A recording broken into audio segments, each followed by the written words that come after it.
Okay, no problem. No, yeah, let me pull it up real quick here. I got through them, but that doesn't mean that I'm 100% confident in them. So Yeah, I stopped at I think number 14 or so. I think most of them were straightforward. Some of them were a little tricky. The yeah. first question is straight from the book, and I got C as in cat. Okay, I'm pulling it up right now. One second. Okay.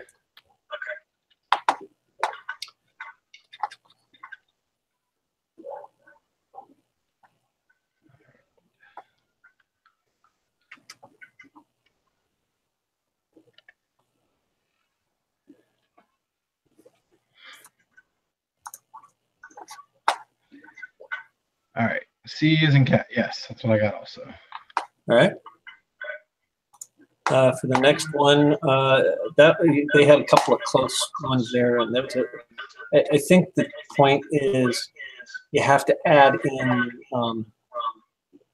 difference between unemployed plus discouraged workers minus unemployed to get the total discouraged workers.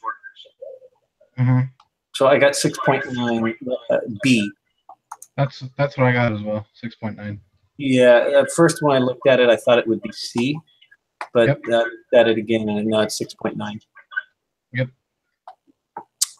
Okay. For number 3, this one was a little bit tricky to me, but I put B as in boy. Me too. Okay. Oh, the increase in the unemployment rate. Yeah, that's the only one that seemed to make any sense. Yep. Marginally attached workers, number 4. Again, I put B as in boy. Yep, that's what I did as well. Now that one was straight from the definition in the book. Yep.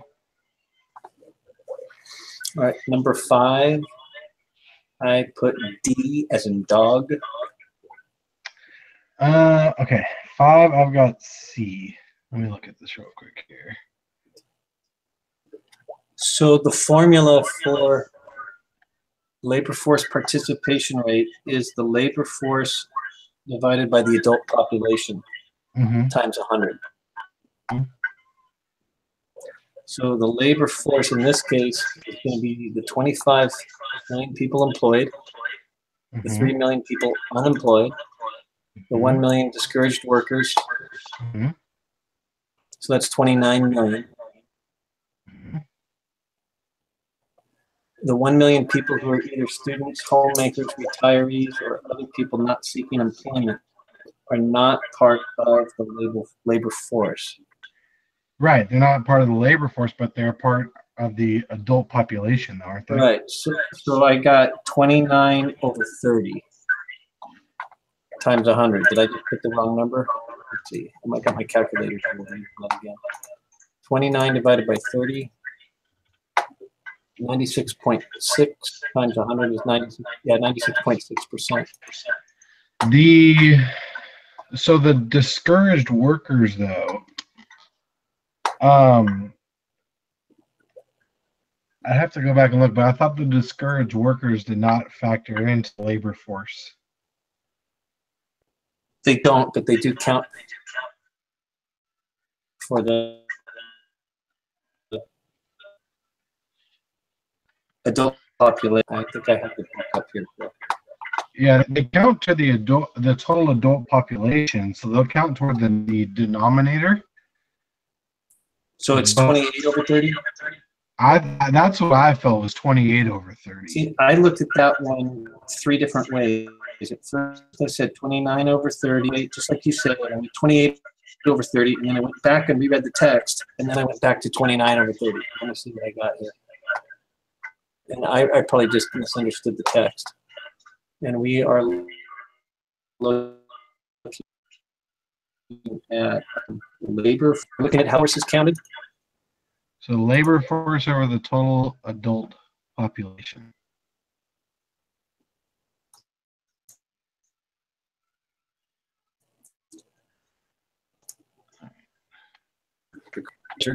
That worked, defined everything. What's that?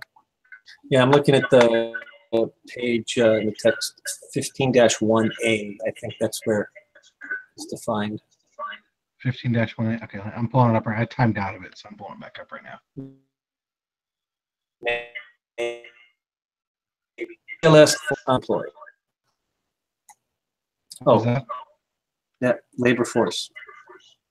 Labor force. So it's right there at the right underneath the little green and blue chart there.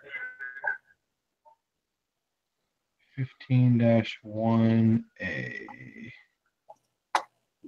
There we go. Figure 1 is the breakdown. Uh-huh. The sentence, the paragraph right below that, figure 1. The computer. Labor force is the sum of the employed and the unemployed. But right, okay, because I thought the discouraged workers that didn't factor into the unemployed. So they would be part of the labor force. Well, they wouldn't be part of the labor force if they were not factored in employed, right? All right, hold on a second. I put workers, including both the employed and the unemployed. So they're not unemployed and they're not employed because they're choosing not to work by decision, I guess. I don't know.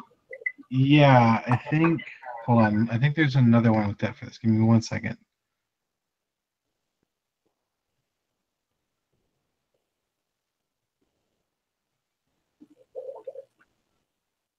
Okay, go to the next section, 15-1B. And then right above where the little clip is, in the paragraph, not the one right before the clip, but the one right before this, it's bolded, discouraged workers. Yeah, did not show up in unemployment statistics, even though they're truly workers without jobs. Aha. See, I knew that was a trick question. And like I said, I vacillated back and forth between that. Yeah. Yeah, based on that definition, it clearly is 28. So let's see. And I'll just for fun, I'm get them out. 28 divided by 30 equals 93.3. Yeah, 93.3. So let me go ahead and change that to C. All right. I don't find the text very helpful sometimes. Yeah, sometimes it kind of trips you up. Yeah. All right. Number 6. I put A. I did. Yep, me too.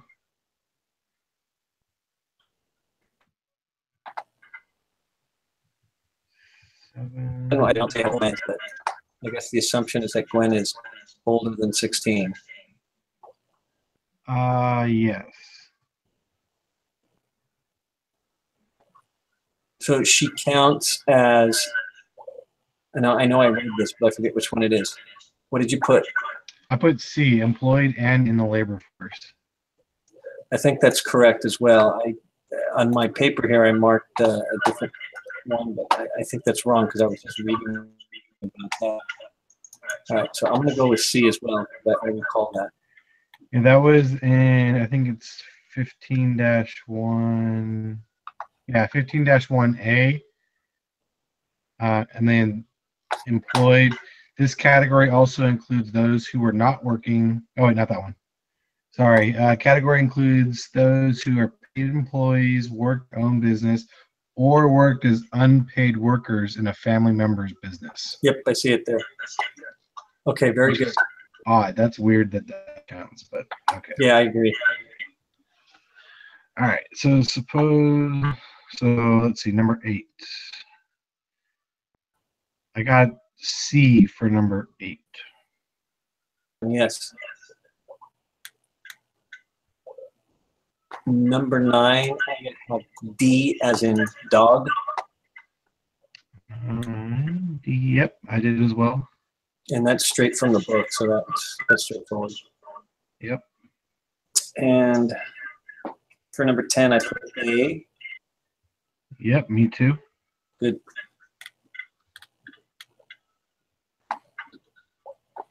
For 11, I put A as well.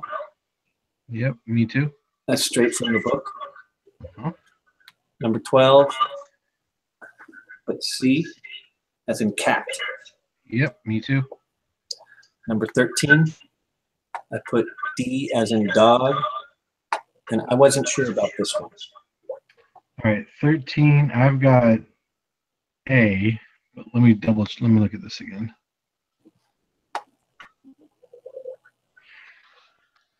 Okay. This is a tricky one. So this one I found it's on 15-2B.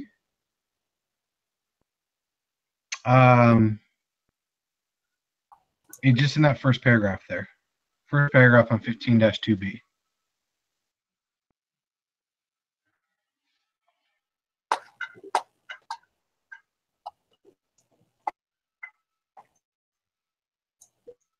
All right, let me look at the question again.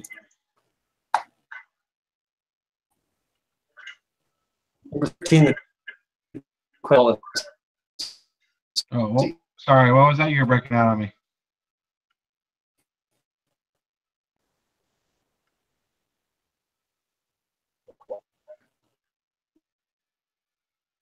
Oh, Karen, did I lose you?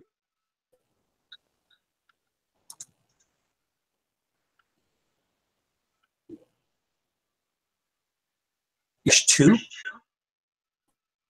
Well, sorry, you're breaking in and out. I missed that.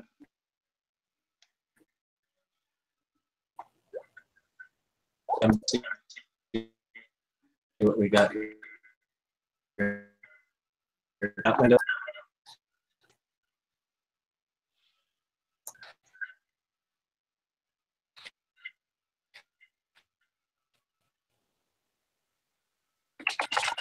That window. Chat.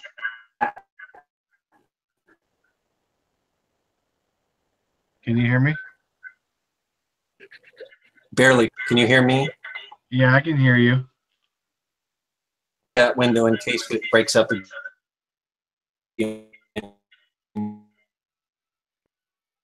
Chat. Oh, there it is. Okay. Got it. Yeah. Okay. So 13 is about public policy. Yeah, public policy. I found this on 15-2B. Oh,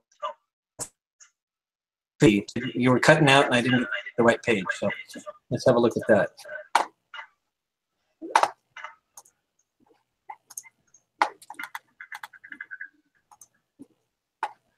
All right. Yep. And then just that first paragraph, it talks about frictional unemployment, and how it's inevitable, but the amount of it is not. Okay. And then at the very end of it, it says it can reduce the economy's natural rate of unemployment.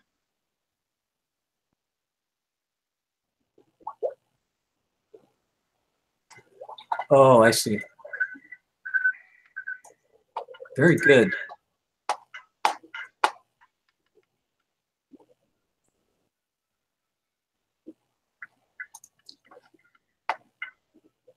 So it's, but wait, oh, number 13. So you put A, you said? Correct.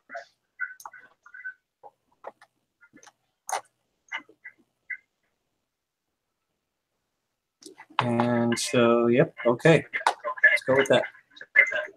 All right. All right. So 14. 14, I put C. Me too. All right. I didn't have time to do any more. than the first 14. And We so could, that's fine. We could talk through the rest of them here. yeah, let's do that. All right. So 15, if unemployment is 2,000 workers, then the minimum wage must be. So, if unemployment is 2,000, so we're looking for a difference of 2,000 between supplied and demanded. So that's up with $7 for this C, because you'd have 6,000 supplied and 4,000, and the difference between 2,000. Okay.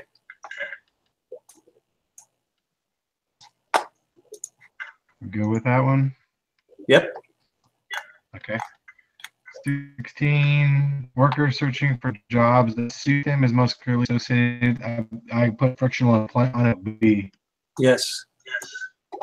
Correct. Okay. That would be what I would say too.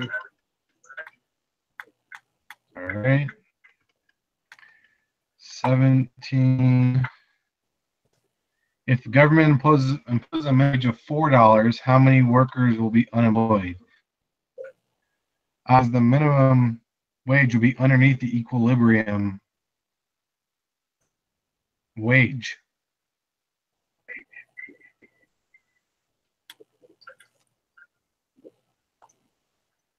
They're going to pay them $6 an hour anyway, so by that logic, there wouldn't be anyone unemployed.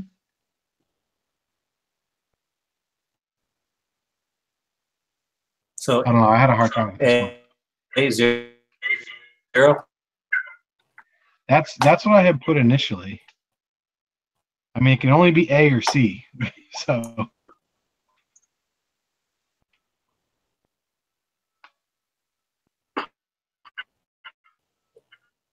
Right. but the minimum wage below the equilibrium point wouldn't that wouldn't result in a shortage, or that wouldn't result in unemployment, though.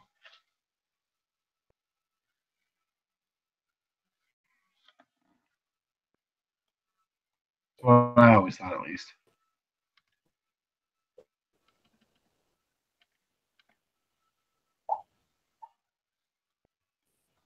So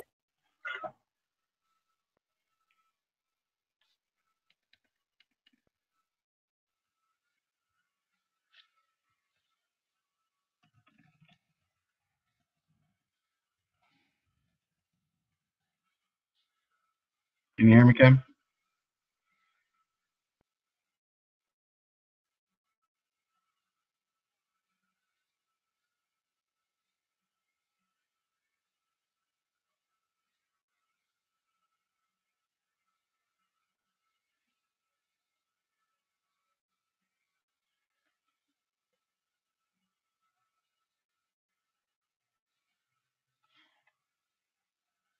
Can you hear me, or did I lose you again?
Hey, Hey, I think I found it. Now where is it? 15 dash, what page is it? 15-3 minimum wage laws, right before the quick quiz. It talks about if the wage level is above the equilibrium. The quantity of labor supplied exceeds the quantity of labor demanded. Workers are unemployed because they are waiting for jobs to open up. yeah, by And contrast, okay.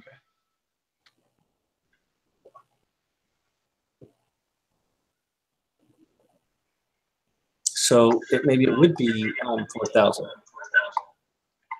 When the equilibrium level, but the wage in this case would be below the equilibrium level because the equilibrium level is $6. Right, but the minimum wage is, here's the problem. I don't know how to interpret the question, right? The minimum Right. wage is what, $4? Does that mean everybody's going to get paid $4? No. No, I just think that's the standard minimum wage. Right. So if the Particularly in equilibrium industry, level the is wage is $6, people are $6. going to get paid $6. Zero sounds better. Yeah. What's the structural plan? That's a wild question. Different. The need for job search is not due to failure of wages to balance. Is the explanation for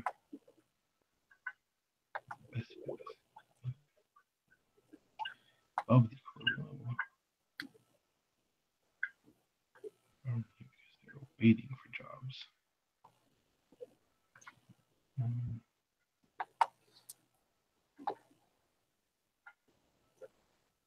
Okay.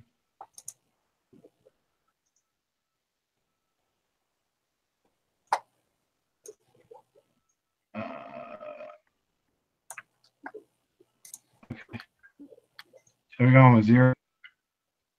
I think so. I haven't found anything otherwise. Yeah. I'm reading that case scenario though there about the political pressure to raise the minimum wage like to $15 an hour. Uh-huh.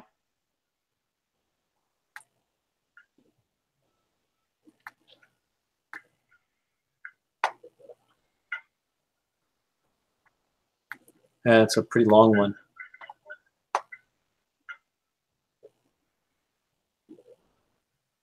But that's just the opposite scenario though of what we're talking about.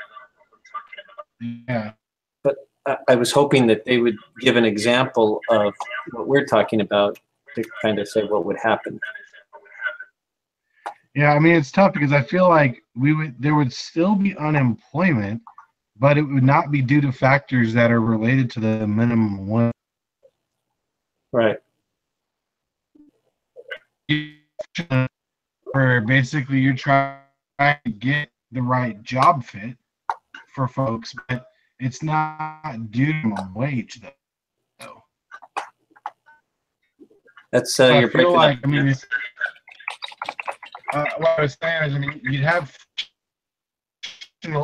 but that was due to basically people trying to get the right job fit, not because it's related to the minimum wage. Okay. Let's stick with A then. Okay. Yeah. Number 18. 18. Okay. I put B for 18.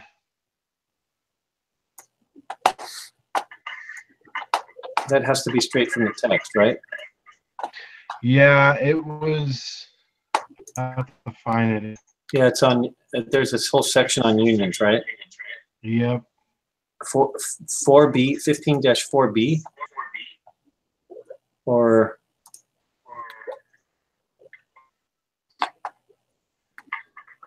it's that whole 15-4 section. Where is that?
I can't find anything that's necessarily word.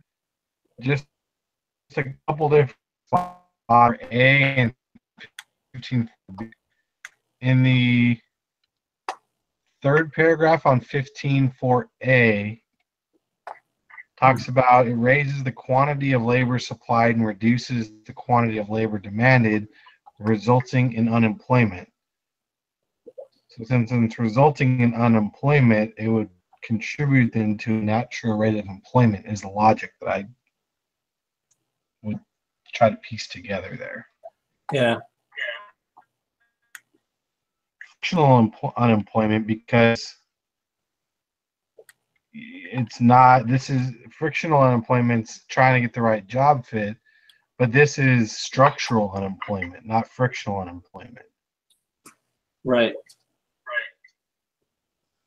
So that, I think that was the kind of logic that I worked through this. I think that that's what they were going for too. That structural unemployment. Yeah. Yeah, I'm not 100% confident in that one though. Well, neither am I. Let's move on. Okay. 19, I've got A for that one. And that's first paragraph of Yep.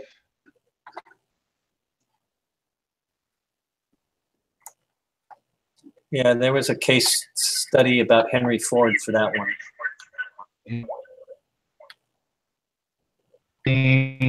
I got C. For 20, you got C? Yeah. Right.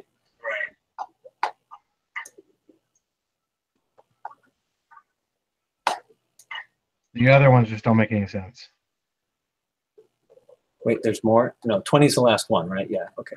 Yeah, I mean the other answers, I mean. Oh, the other answers don't make any sense. Yeah. Yeah.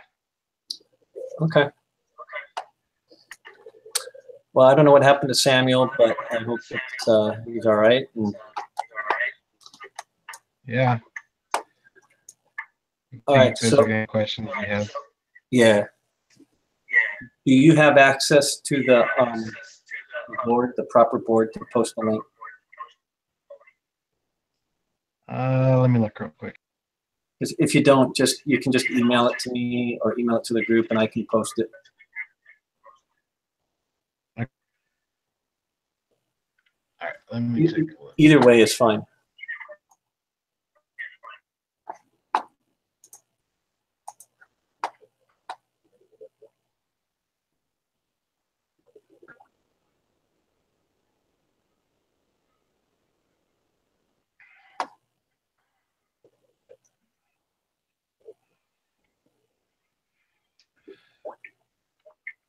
Lesson are we in? 7? Yeah. Let me see if I can find it. There we go. Yeah, you got me finally. It's the let me see which one it is. There's two. There should probably 2 lesson 7 ones. It's the one specifically for the group meeting. Group calibration, group